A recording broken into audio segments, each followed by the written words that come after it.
and Jared. All right, fantastic. All right, I will read the motion once and then we will call the teams. Please be reminded for the audience to please keep quiet during the round, to only exit the room in between speeches, and to also make sure that you stay quiet throughout the speeches as well so that you don't disturb the speakers.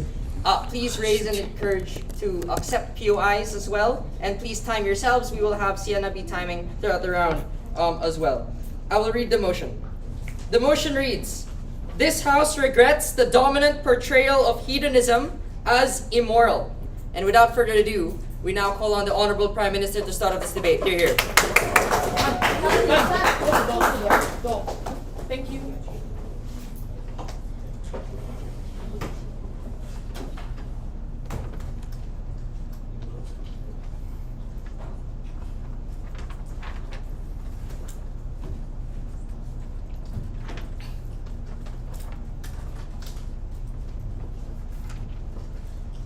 Is everyone ready? Then my speech will start in 3, 2, 1. Panel, we are living in a world where people are giving up their happiness, giving up their mental health for a so-called better life. We as government strongly uphold the right of all to search for happiness, to search for the hope that ignites their life. And this is why I'm so proud to propose today.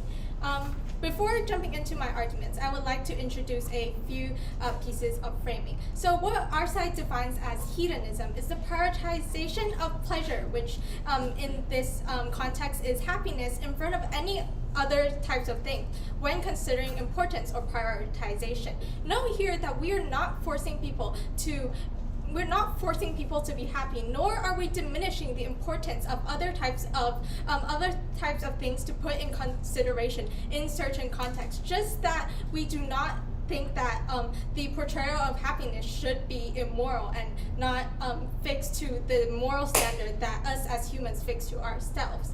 Now, in the status quo, we're saying that in the status quo, there is a dominance of how hedonism is actually immoral, and as government, we are going to prove to you why. So in this speech, I will be introducing two of our main substantive arguments. One, that the main basis of human existence is actually happiness, and two, that in their side of the world, they're essentially creating a world where mental health is severely harmed. Now, explaining my first substantive argument. Judge, I want you to ask a very simple question. Why exactly do we live? There is no real answer to this very complex question. But essentially, on our side of the world, we believe that the most common answer that we are looking for is that we are searching for happiness. We're searching for some kind of fulfillment in our current lives, in the current status quo. Now look, why do we actually need video games? Do we actually need things as insignificant as board games to actually survive?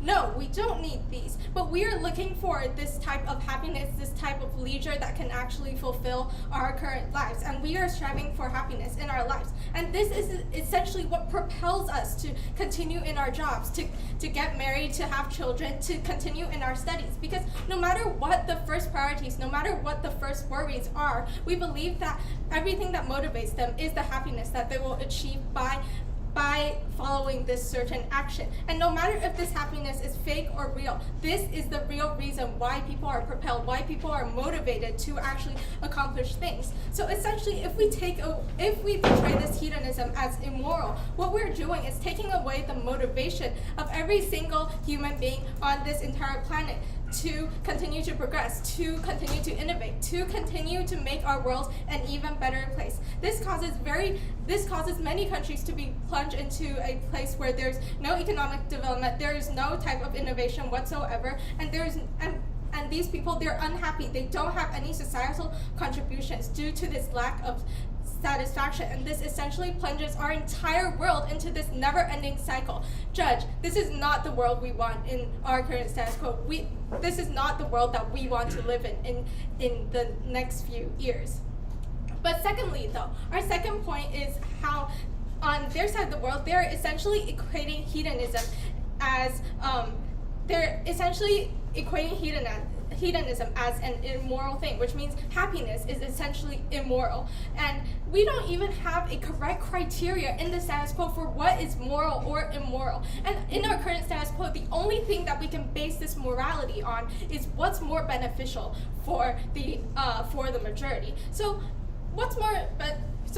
what we consider as immoral is killing people, is stealing their lives, is stealing the property of other people. This is what we consider as immoral. And what they think is that being happy is immoral. I think it is obvious for you judges to weigh the importance of killing, stealing, compared to finding a somewhat satisfaction in order to propel them, in order to motivate them to continue to innovate, to improve our current society. We believe that this is not the definition of what is immoral. And how can we claim that the thing that drives us to do all of these good things, to work, to live, is immoral? This is completely illogical, which is why no matter what justification they give on their side, their arguments will not stand. And essentially what happens on their world is three things. One, normal people, they commit suicide. Two, an increased rate of crime and outcasting. And three, where people are trapped in a cycle where they cannot and will not let themselves experience leisure and happiness. So first of all, explaining suicide. So essentially these people, as I have previously explained, they have no incentive, no reason to live at all. So essentially they have no happiness to stay on this planet. They have no purpose in life, because happiness is the purpose in life. Happiness is the thing that propels us to continue to flourish in our current status quo. And essentially when they lose this incentive, when they don't have any meaning in our lives, they essentially turn towards the darker path. They turn towards a path where they would eventually lead towards their death, which is eventually suicide. And essentially what they're doing is driving these people to the path of suicide, which is not what the government wants. And two, this will cause an increased amount of crime and outcast, because this stigmatization of happiness actually causes people more likely to turn towards darker paths, to commit crime and to outcast other people. So essentially why people commit crimes is because they cannot be happy. And when in their world, actually, they're making more people deprived of this happiness. And when they're unable to be happy, they go towards the darker path. They increase the amount of crime rates. They increase the amount of suicidal rates. They create outcasts between different societies, and this creates a greater gap in the already humongous gap that we have right now in our status quo. We do not want to live in this world. Now, last piece of analysis under this argument is how people will be trapped into a cycle where they cannot experience leisure or happiness. So first of all, this portrayal of happiness will essentially change the way people make choices. So people might prioritize other things, such as how pragmatic the choice is, or how efficient the choice is, over their own feelings, which essentially at the end severely impacts their mental health, because they might choose something that makes them sad, that makes them angry, instead of something that actually fulfills their own feelings, that actually makes them feel happy. And it is because on a basis of a world where people can actually strive to be happy, to fulfill their own feelings, their own desires, that I'm so proud to propose in today's debate. Thank you so much. Okay, thank you very much, Prime Minister, for that speech. To open the case for side opposition, we call on the leader of all from opening off. Here. I will start my speech in 3, 2, 1. First, I want to come to some rebuttals. Your side say that the crime rate will go up, but we can separate the criminals to two different types. One is they crime because they need happiness. And as you just said, if they don't need to chase happiness, why do they crime? The other types of criminal is that they need happiness to stay alive.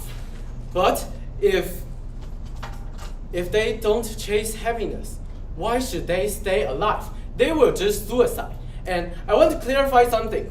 We are not saying that happiness is immoral. We are saying that prioritize happiness is immoral. So that leads to there's no loss and no death.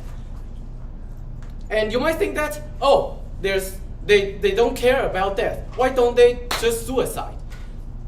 No, they won't suicide. It's because that if they die for no reason, there is no happiness.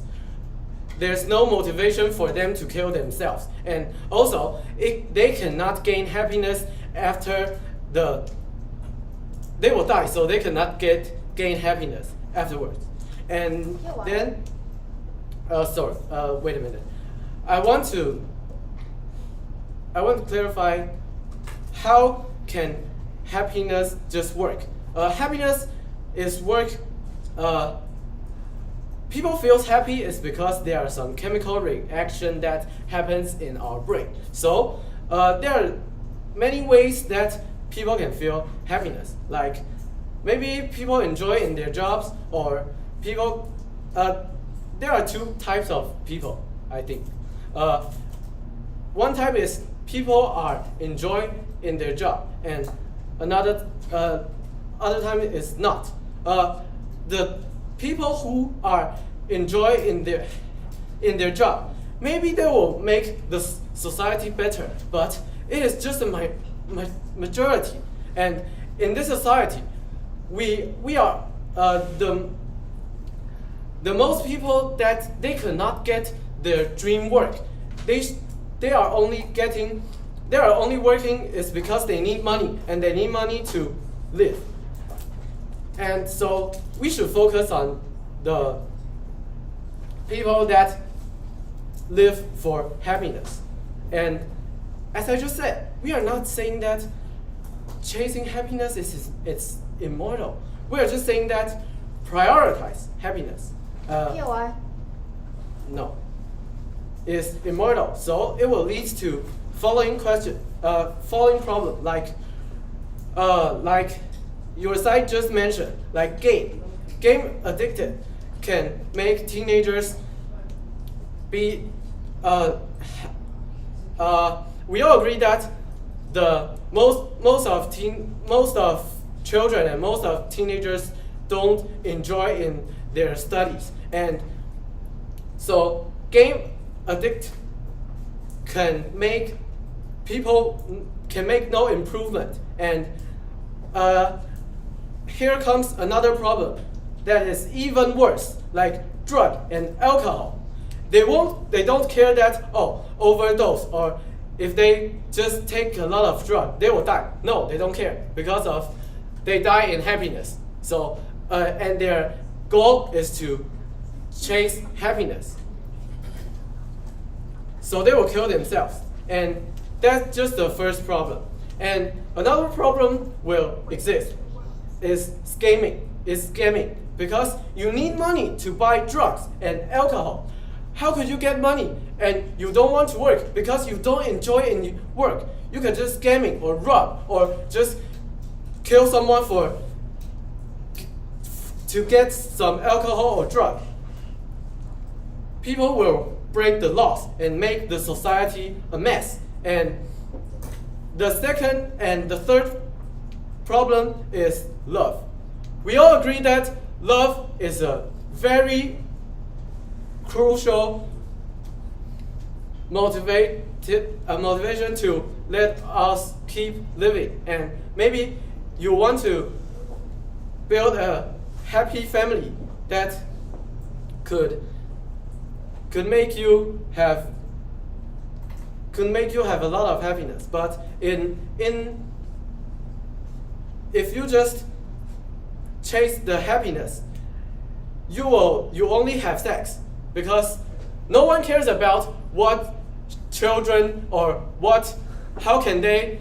how can you feed your children, or how can you afford the electricity or water. You will just have sex and die. And then how the children that are born, how people will go to abortion or just let them die, the babies. And another problem will happen, like if you are in a party and you are very happy, but the party will end in 1 day.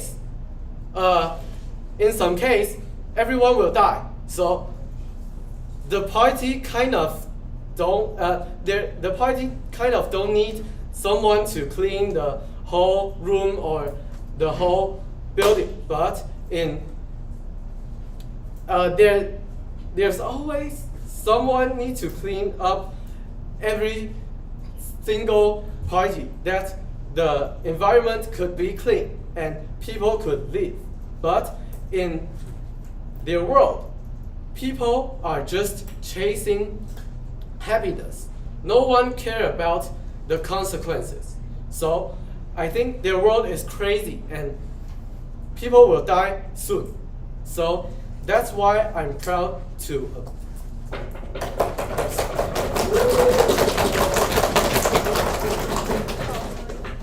Okay, thank you very much, Leader All, for that speech. To continue the case for side opening government, we call on the Deputy Prime Minister here.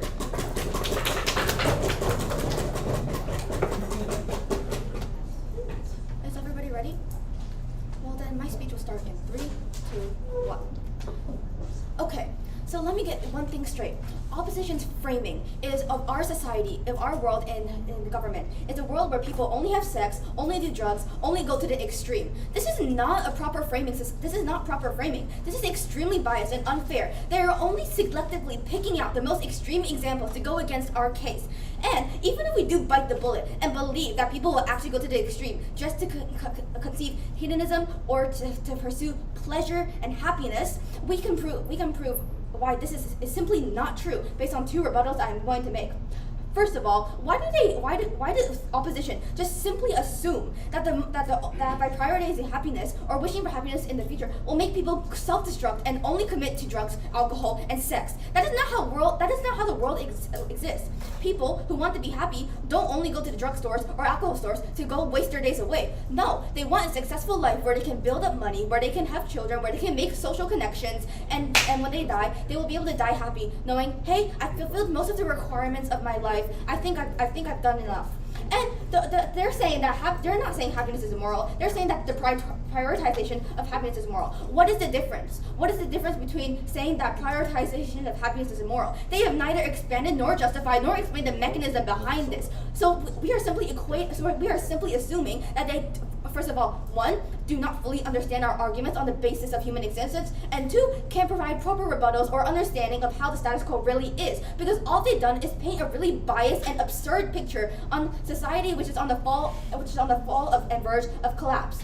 And also, most of their points only target our examples. They have mentioned that kids who don't enjoy studies will become game addicts and this is a bad society. However, my Prime Minister gave that as an example on why humanity, the basis of human existence, is on happiness. The reason why we create all these things to induce pleasure, to induce leisure, to make our lives more comfortable, is because we want to be happy. It's not because we want these kids to become game addicts. They have completely misrepresented our point and only targeted the examples, not the argument in a whole. They've also mentioned that they characterize people, the society, in 2 different people. This is a very bad summing up, because all they characterize it is people who enjoy jobs and people who don't enjoy jobs.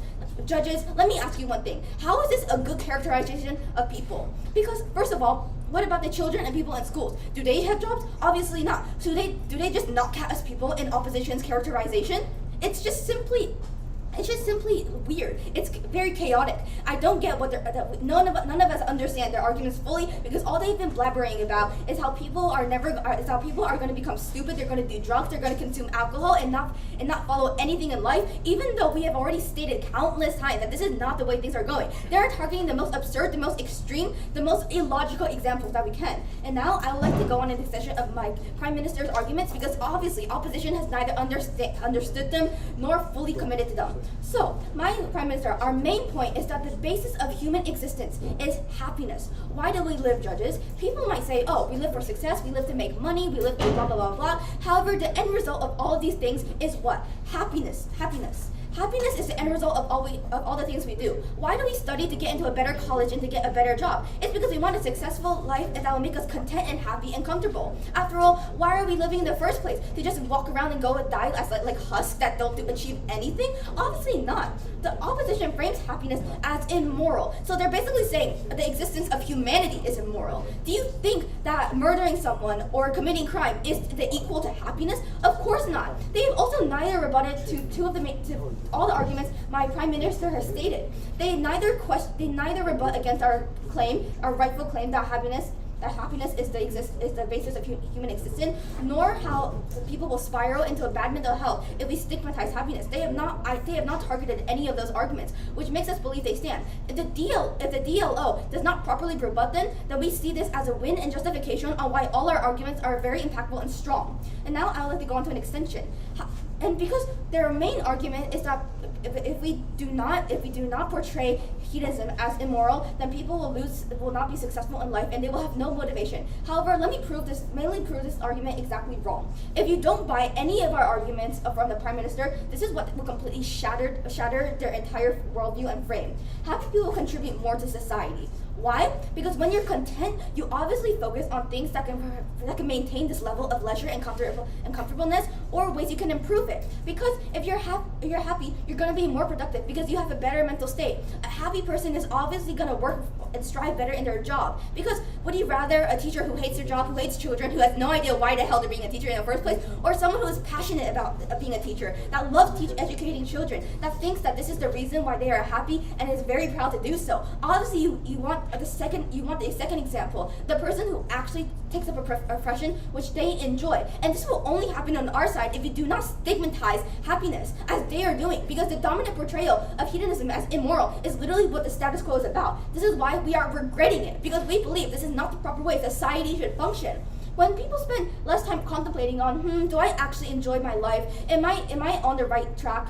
They will be able to spend more time thinking, okay, since my life is content, maybe I can help other people, maybe I can help my parents, maybe I can help my siblings to achieve the same level of happiness. Because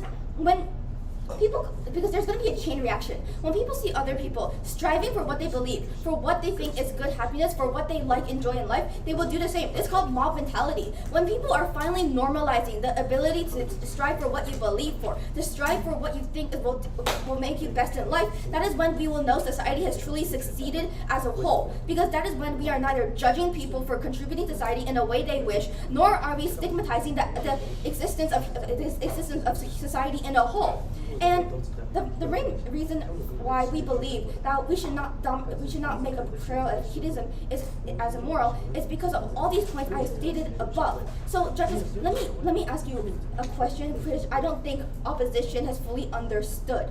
What is why do they assume that the moment we stop portraying hedonism as immoral, everybody's gonna jump to alcohol, drugs, sex, whatever?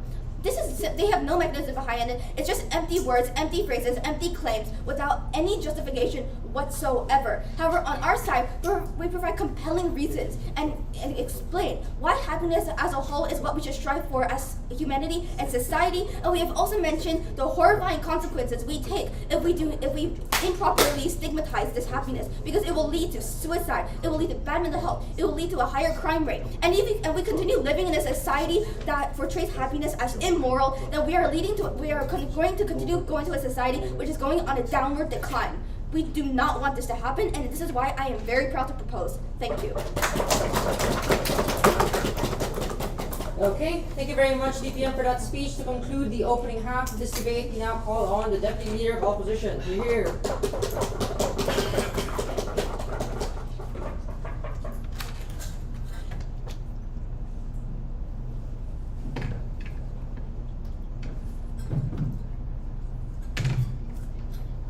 My speech will start in 3, 2, 1.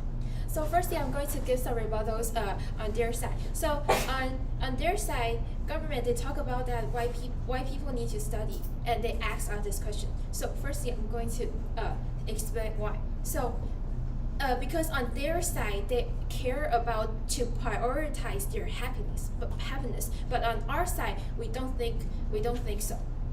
Okay, so because people care about life pressure. We care about our future. So we have to do something we have to think in order to live.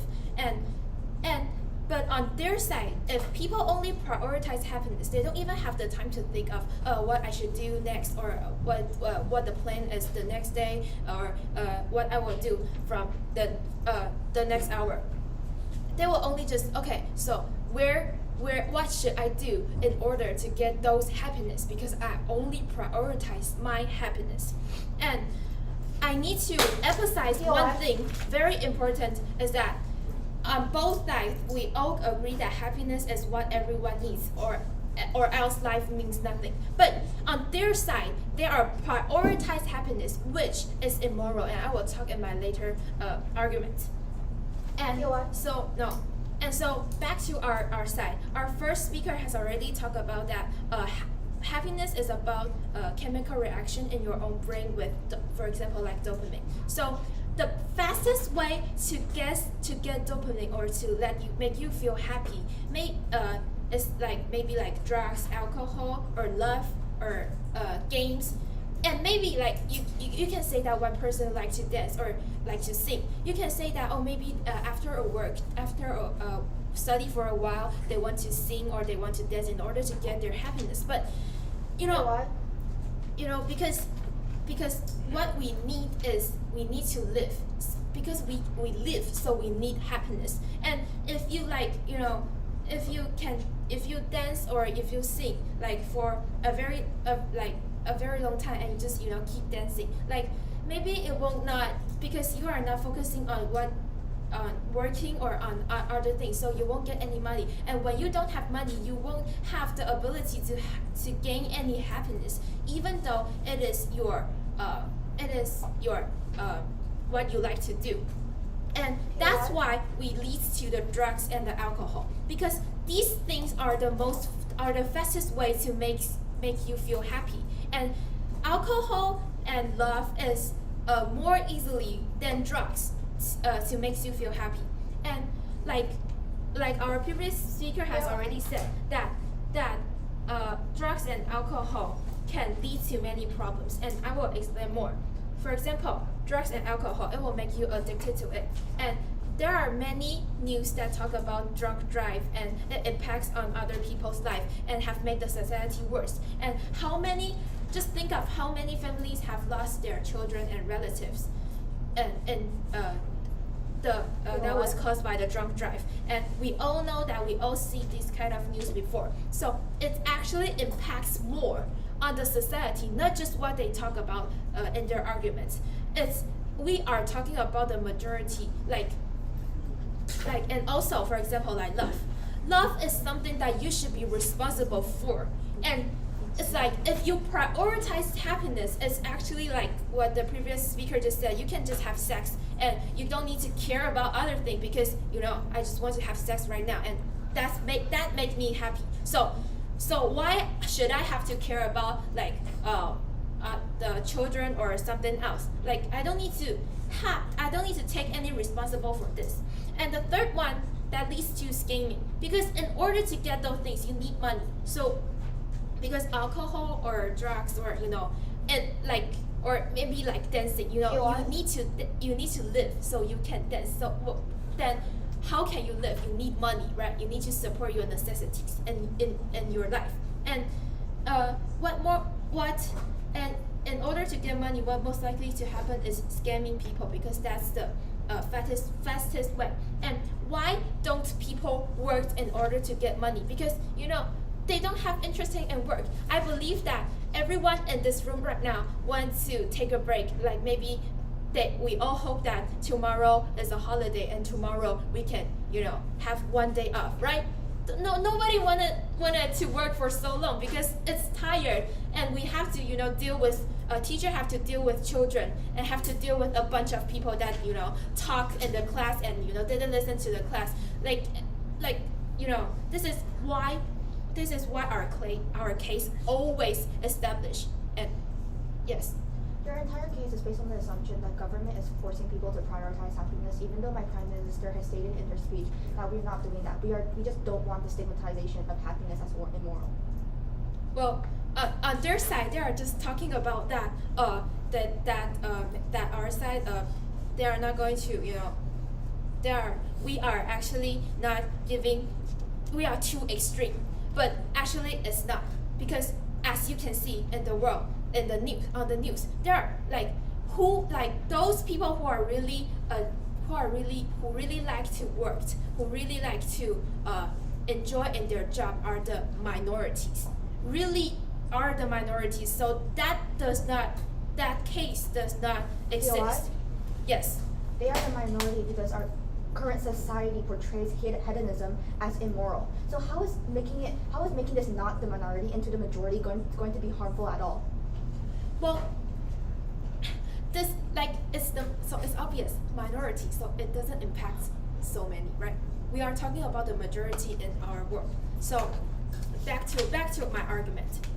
So as long as people can get what can make them happy, they will do anything in order to get those things. But before they get those things, many things will happen because they will try, because this is kind of a selfish, very very selfish action to themselves and also to others, because you only want yourself to be happy, but you might hurt others while you are getting those happiness. So that's why on our side we think that prioritize happiness is immoral, and I'm proud to oppose.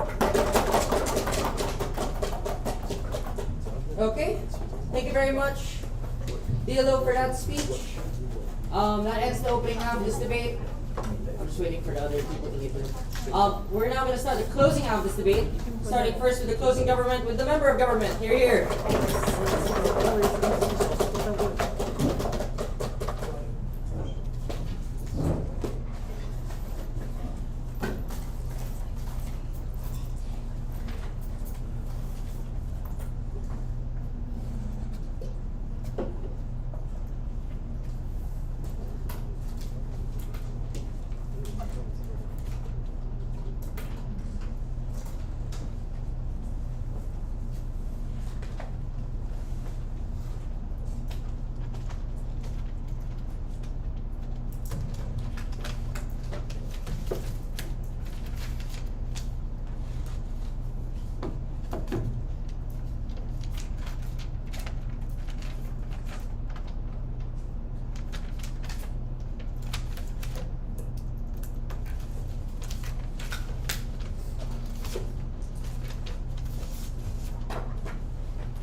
My speech starts in 3, 2, 1.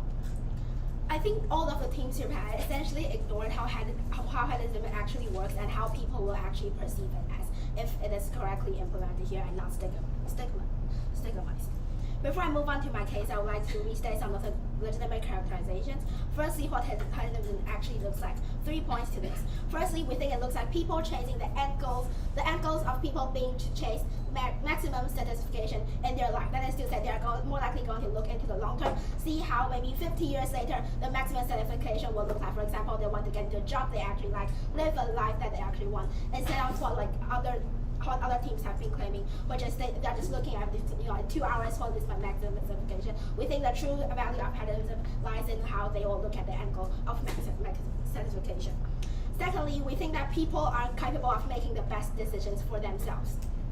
We think that they know themselves most, therefore they have the most accurate vision of what their ideal life looks like. And even if not, we believe that no other actors or parties can make them better. For example, other societal structures can make decisions better for themselves. Later on, I'll explain why this is very important in this debate. But before that, I would also like to tie in some rebuttals. Firstly, regarding how the game addict saying the people won't study, will work hard, people will drink alcohol, people will give birth to children without thinking about them. We think these are all not legitimate because we take this down by telling you how people will think about the max satisfaction in their life, right? For example, you are more likely going to think about how drinking alcohol or the benefits in your health, and 50 years later you might die. So you think about that, you think that this does not bring you maximum satisfaction, you do not do that. And secondly, regarding giving birth to kids, people will think, oh, maybe this I cannot afford this, so therefore I won't do this because it's going to damage my maximum satisfaction. And regarding extreme cases such as drunk driving, we think that there are already laws doing these, and also this also ties back to how people will not do these stupid decisions for themselves. Third pieces of criticism, back to my criticism to hedonism, is how legitimate people who are not oppressed will not try to hurt other people, because we think that humans inherently gain some sort of happiness by helping each other and by fulfilling, by doing their responsibility instead of being guilty. We think that the reasons why as other teams have crime rates is because people are not able to achieve these maximum satisfaction in their life. They are oppressed, maybe they have very traumatized experiences, and they cannot chase after what they actually want. And we think that without these oppressive structures such as materialism and all these things, people are more likely to be liberated, as I'll explain later. Moving on to my first argument. We think all teams have already missed is how that counterfactual actually is better. They never really proved that. Our opponent never did that. So this argument is about how status quo looks like, and looks like turning to more conventional societal structures as people's end goal in lives, and how the counterfactual is much better. 3 layers of this argument. Firstly, we think that without hedonism, people cannot prioritize what they want the most, what will achieve the maximum satisfaction, because they're criticized or whatever. I'll give you an example here. For example, if today you are choosing majors, maybe what you really like is liberal arts or art, but in the case where hedonism is largely criticized, your parents might have put this pressure onto you to say that you need to earn the most money possible, go to the highest social status possible, instead of actually chasing what they want, because this pressure exists. In the impact part, I'll also explain why this is very bad. Layer 2, we think that with hedonism, it creates a lot less oppression, a lot less societal oppression. For example, take the example of laborers' exploitation. We think that laborers cannot fight back in these cases for 2 reasons. Firstly, because they are going to be criticized that they are prioritizing their life and their happiness over other people. We think this will not exist with the existence of hedonism, because people it will not be so stigmatized to chase what you want, for example, to not overwork, to get enough sleep, and to later to achieve what you want. And secondly, because people without knowing what they actually want and achieving their end goal, will naturally turn to conventional social structures such as materialism. People will think very short term. People will think, I want to earn this $300 right now, and therefore they will outweigh their leisure and health and things that we think are much more important in life because of this dominant narrative. Layer 3. We think people spend more thoughts evaluating what they actually want, right? Because they think about the maximum end goal, they think about what they actually want to achieve in life. We think it creates a much bigger impact than our opening has given. Firstly, because we think not only on an individual level, but on a societal level, it liberates people, because people are able to choose what we want. And we think secondly, we think society is naturally more diverse and there is more improvement, more discourse, and more efficient if people don't spend time doing what they do not actually want and put their talents into what they actually want to do. And therefore, for 2 reasons. Firstly, because people won't be distracted by other goals that are put onto them as a pressure and spend time doing things they don't actually want. And secondly, because people can do what they're naturally good at, and it's a lot more efficient. Point. Okay. You just said that this is a regret motion. So, you said that people are chasing or people are enjoying their work is immoral, because this is a regret motion. This is a question that exists in this world. You said that people are enjoy or having hardworking in their job. We do not think people hardworking is immoral.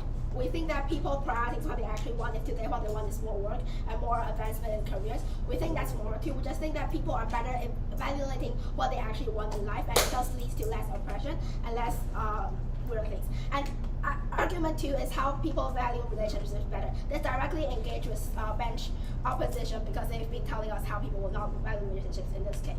Firstly, we think that inherently relationships brings happiness to people, especially if it's relationships with people who care about people. For example, your kids, your parents, or your partners, or whatever. It inherently brings happiness. And secondly, in status quo, we think happiness solves the problem so much, because in the status quo, why people do not value relationships, we think there are 2 points to this. Firstly, people prioritize other things they don't care about. They're coming from other factors. For example, like we already said, overworking and things like that. And secondly, because they feel like they are obliged to actually devote themselves into the relationship, and instead of actually finding a true value and happiness as hedonism provides. And therefore, the quality of these relationships will not be as well because they do not prioritize the happiness which naturally leads to better relationships. And thirdly, we think even if you don't want to better relationships, that's a decision of yours too. That liberates people of different characteristics and make people better make choices of what they want. Therefore, we think our impact is big, and we're very proud to propose.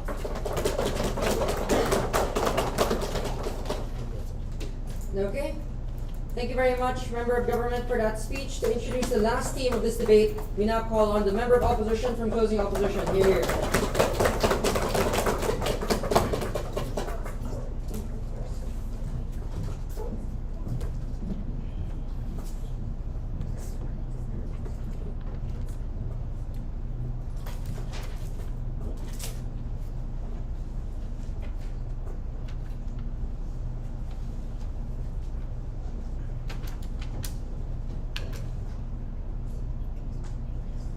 So time will start in 3, 2. So I think that right now in the status quo, we're living a very messy life, right? So people are buying everything they want, and people are buying everything they want with no reason whatsoever. People are buying like 5 different Lamborghinis just because they want to look rich, or they want to look like they actually have, like, I don't know, status and wealth and power, right? So we think that, number one, this is very bad because it leads to more pollution because the actual usage of these things and also production, right? Not only that, people are killing people just for fun and pleasure, and sure, maybe that might be an extreme case, but there are still lots of events of gun violence or all of these other things just because the criminal wants more money or wants things just for themselves, right? We think that right now in the status quo, there are lots of things happening because people are selfish, people want happiness just for themselves, and they're ignoring what they're doing to others. And they'll do whatever they want to get that happiness just for themselves. And we think that this is what we on the opposition side don't want to happen. So government. Wait. Okay, whatever. So as a clarification, we're not saying that happiness itself is bad. What? We're not saying happiness itself is bad. We're saying that the excessive prioritization of happiness, like aka stealing other people's happiness just for your own pleasure, is bad. So basically, we're saying being selfish for your own pleasure is bad, right? And we think that this is very important because all government side has been saying is that we think that happiness is bad, and therefore the world will be a very bad place. So, just for some clashes. Government side said that because people are forced to make more informed decisions, that they will feel bad about themselves because, aka, like, I don't know, they weren't able to do this or do that, right? And sure, maybe that happens, but we think that on our side, we fight for a more long-term worldview, right? We think that when this becomes a norm, when like thinking more about what you're doing becomes a norm, the next generations and generations on will stop to think about what they're doing, but they won't feel bad about it because they've lived their entire life with this being the norm. They won't have lived a life where you can do anything you want with no consequences whatsoever, right? So, what we think government is doing is they're painting a picture. They're painting our world as a world with no motivation, no happiness, and people aren't able to do things for themselves. What we think actually is happening is that on our side, people actually think before they do something, right? People can still buy for themselves. Like you're not gonna be starving to death because you still have your own personal necessities. We're just saying that people shouldn't be selfish for their own pleasure. So we think that a very important thing is that hedonism, or how we pronounce that, is leads to people helping others. Why? Because number one, people don't prioritize themselves over others. When people don't prioritize themselves over others, they start helping others more because they don't have a view where they are more important than other people, right? And so we think that when this thing becomes a norm, what happens is people will help others more because they don't prioritize themselves, right? So we think that this leads to better mental health, less poverty, because people right now see poor people as yeah. You said it will lead to less poverty. However, the status quo is opposition, and clearly there's still poverty. So how does the motion actually stop poverty? Sorry, we're saying that because if people see hedonism as immoral, what happens is they'll prioritize others more, and they'll want to help others. And because of this, we see because right now in the status quo, people see poor people as people who aren't hardworking because they think that poor people are poor because they weren't hardworking enough in like I don't know, in the previous few years, right? We think that this is not very true for everyone. It's a very general. It's very damaging to these poor people because they can't get enough support they need to actually live a better life. Whereas on our side, people who don't prioritize their own happiness will actually give money to these people because they see these people are suffering. Second, we think that it also can lead to lower crime rates because people who commit crimes steal from other people to feel happy. We think that there are two types of crimes, right? Number one, people who just steal to feel happy. Number two, people who steal because they need to steal. Or like maybe it's like they're very poor and they need to steal in order to survive, right? For the first type of people who steal just for happiness, we say that on our side it would be extremely immoral for them to just steal for their happiness because, I already explained, it's selfish for them to do that. But secondly, if they steal because they need to steal, we think that on our side this wouldn't happen as much on our side because people will be more fulfilled in their life. Why people will be more fulfilled and like they won't because as I already explained, there will be less poverty on our side because people will actually be people won't see people won't generalize people into like poor people are not hardworking or all of these other selfish inequalities just for one's own pleasure, right? So secondly, we think that this makes people refrain from buying too much. Why? Because by buying too much for themselves, they know that it's bad for the environment. Also, it's a form of prioritizing your own happiness over others. So what we think will why this is good, we think it's because people stop buying more than they actually need. It's better for the environment because there's less pollution and people don't have to mass produce that much. Second, people make more informed decisions because they stop to think about what they're actually doing before they buy something. When this becomes a norm, what happens is people start, we think that in like further in the future, we think that people take less drugs or less things just for themselves because they actually think first. They actually think before they do something. Right now in the status quo, what's happening is people do very impulsive things because they feel like they have to do it for their own happiness. Maybe they're depressed, right? We think that on our side, what actually happens is they think before they do it, and when this becomes a norm, we think that this is very beneficial for society in general because people stop taking drugs, people stop taking all of these things that are bad for them because they think about their future beforehand. For example, smoking, right? We think that on our side, these people actually think before they do. Whereas on government side, what happens is like they don't think what they're actually doing because they're prioritizing their own happiness over others, and therefore they don't think as much as to whether what they're doing is right or wrong. Lastly, just a very short thing, we think that they have more responsibility. Looking back to opening opposition's example about parties, right? Instead of just going to a party and leaving things there just for people you think are inferior to you to clean up for you, what happens, we think on our side, is you actually clean up after yourself, right? So like right now people see certain groups of people or race as based on career or race as inferior, but we think that on our side this won't happen because you won't prioritize your own happiness for others because you'll see that other people have to clean up after you if you don't clean up yourself. So for these reasons we're proud to close.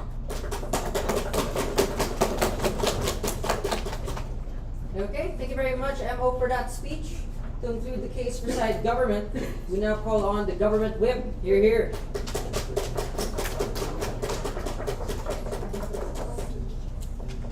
Can I take my timer? That's okay.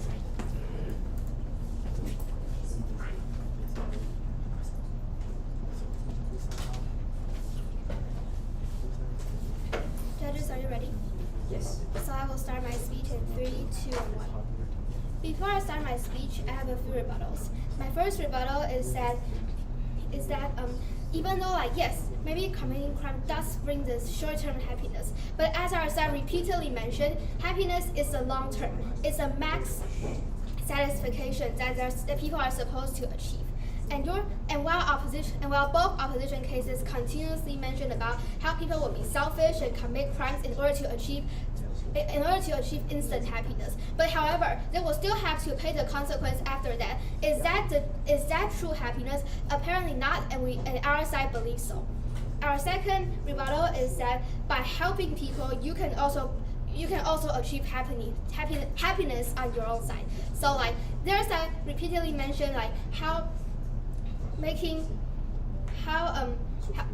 this statement makes hedonism makes people selfish. But however, actually, when you don't care about the mere numbers and the mere like achievements that you don't even think matters, you will actually have more time and heart to think about what others are feeling like, and even like maybe do volunteer work or like do other things that can actually benefit the society more than the opposition case, where they are all just working for a mere number because they are following the society's stereotypes.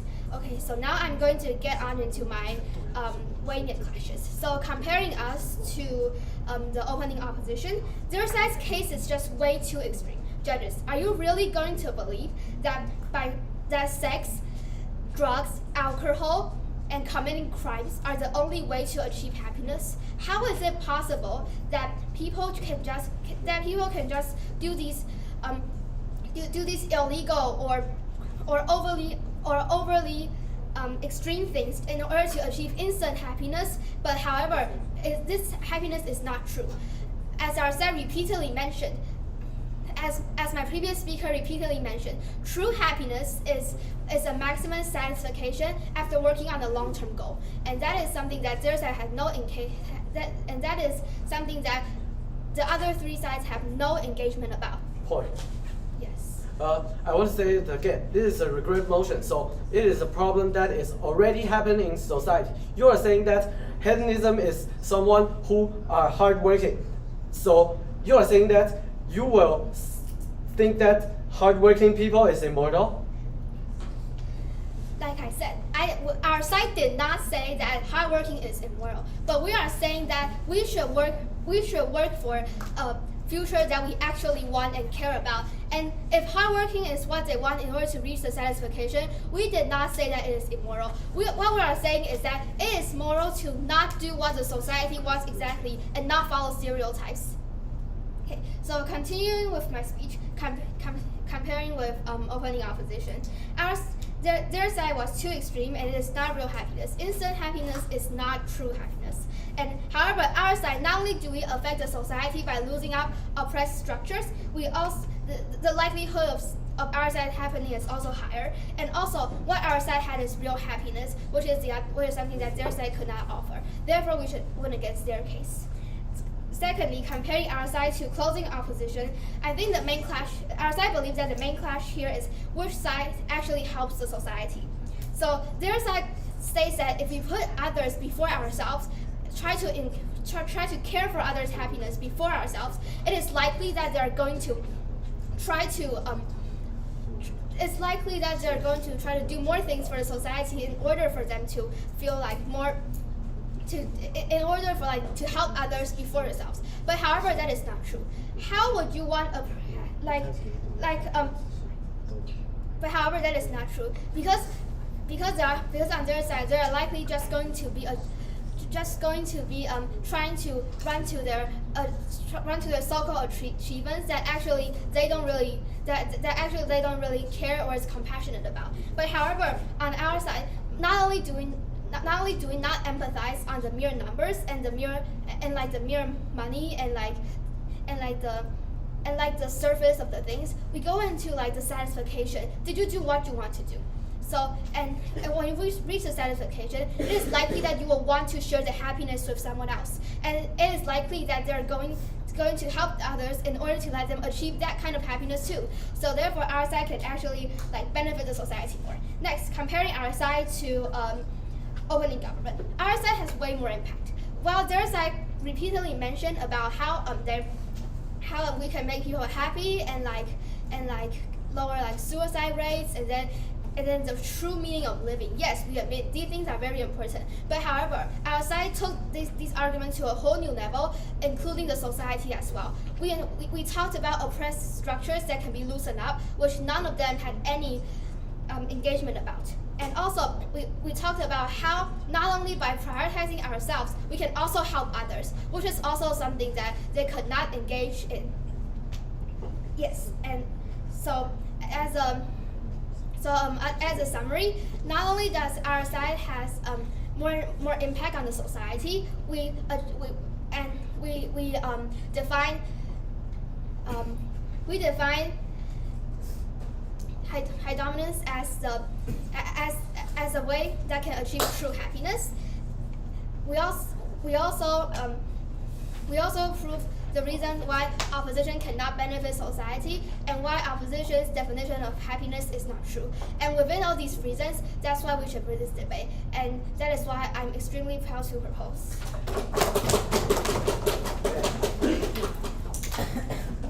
Okay, thank you very much, Gov Whip, for that speech. And to conclude this year's school's final, we now call on the opposition whip. You're here. Can you hear me? Yes. Okay. So my time will start in 3, 2. So firstly, I would like to tell the judge about something. Firstly, the opening teams are tackling on and fighting about the status quo. And they don't really show us why fulfillments are better on either side. The opening government, they want fulfillments, but they didn't really tell us how are they going to achieve them in our side. But let me tell you, as the third speaker has talked about, we can better achieve fulfillments, and we can better solve these problems. So I think that we all agree on the same thing, and this is the main thing that we're trying to solve. We are trying to see who can better help the people achieve fulfillment and help them better achieve happiness.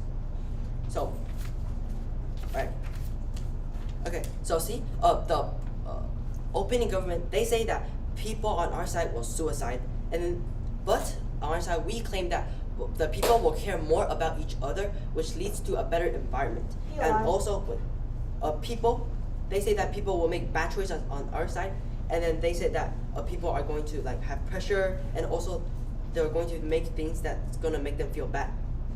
But also on our side, even though we have these problems, at least what we're trying to do is that we're trying to solve them, and then we're focusing more on the long term, so we can benefit this in the future more. And I'm going to talk more about that later. So first, as my third speaker has talked about, the world now is a messy world. People now are selfish, and they most put their responsibility on other people. So see, we focus more on the long term. We think more about other people, and if it becomes a norm, the society will become better. So firstly, if that actually happens, it promotes responsibility to other people, right? It can also create awareness on other people, so that they can stop making bad choices like drug dealing or other things like abortion.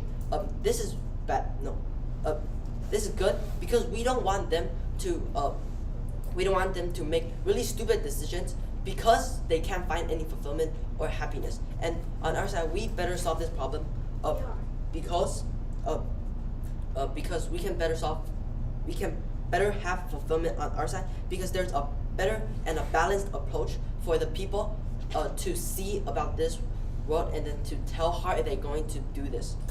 And also, we think that people should take responsibility on what they do, and then we think that people should think about their consequences, and then how are they going to benefit for others. Okay, so this also helps with the relationships for families and also friends.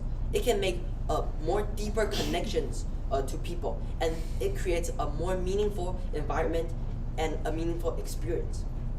This is good because there's more long-lasting relationships between each other, which creates a better society because people care for more each other. And also, it can also help with community value. People can think more about them. Because of these special bonds, people will think more about each other. People can think about the impact of the choices of what they make, and also about their community. We care, and then in this case, we also care more about the minorities also. Because see, if we care about each other, we're not only probably going to be selfish, but we're also caring more about each other, so like we can find what they're lacking and their problems, and we can like care for each other, which is better for the society overall. And also this also helps for personal growth because of the moderation and the self-discipline created if it becomes a norm. No. Okay.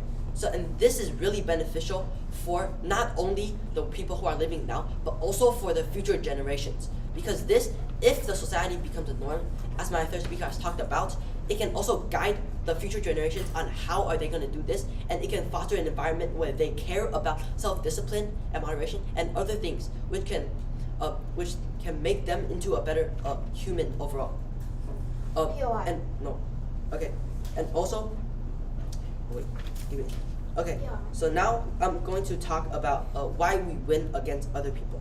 So we win against OG because they were just fighting for the status quo, and they don't really give us anything on why their side and how are they going to better achieve these fulfillments, and then don't prove to us about anything. They just fight for the status quo. No. And then we win against OO because they don't really give any context on why happiness is better on our side, and like they never really explained how fulfillment is good. They only focused on rebutting against the other team and defending the status quo. And we win because we also give more analysis on how we're going to achieve that, but we will also give more analysis and things about the impacts and a better impact comparison. And also, we also win against CG because firstly, they think our world is a world there's no motivation and people won't care about each other. But we're not. To clarify once again, we're not saying that happiness is bad. We're just saying that people shouldn't be selfish to find happiness, and we shouldn't like put our responsibilities to others. Instead, we should care more about each other. Okay. Okay, and now on to my world comparison and the worst case, best case. Okay, so on our world, we have a better bonds from family and friends. We can also allow the people to make a better informed choices to avoid them to doing drugs or other stuff. And also, we also have a more clear goal and fulfillment on our side because of the better approach. And also, there's also a better community environment because we also care about the minorities and each other. And because of the people caring for each other in our world, even though our worst case is that people don't find happiness and fulfillment, at least what we're trying to do is that we're trying to solve this, and if it becomes a norm, at least what we're trying to do in the long term is that we can solve this problem eventually, and then we can benefit the economy overall. But on their side, the worst case on their side is similar as ours. People don't find any happiness and fulfillment. But on their side, they don't have any solution to this, and people will most likely just turn into drugs or drug dealing, which is a short-term happiness, and then they might get addicted and they might make bad choices. But on our side, at least what we're trying to do is that we're trying to solve this, and if this happened, they also don't have any solution to this, and because of that, I'm happy to oppose. Okay, thank you very much, Alpin, for that speech, and thank you everyone for the debate. One more round of applause for all the finalists. Please go ahead and cross the house and then leave the room. No, not leave the room. We're done. The judges will leave and then we're gonna deliberate outside. Thank you guys. Where do you deliberate? Oh, wow. Where? In the NTV.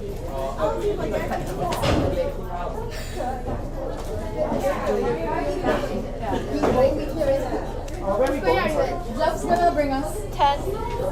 What? 7. Oh, really? Oh my god. Jeff's gonna bring us. How many minutes do we have in are you releasing motion while we're doing the deliberation? Is someone needed? Yes, because we're gonna have overlaps. Yeah, so there's an overlap, right? So you definitely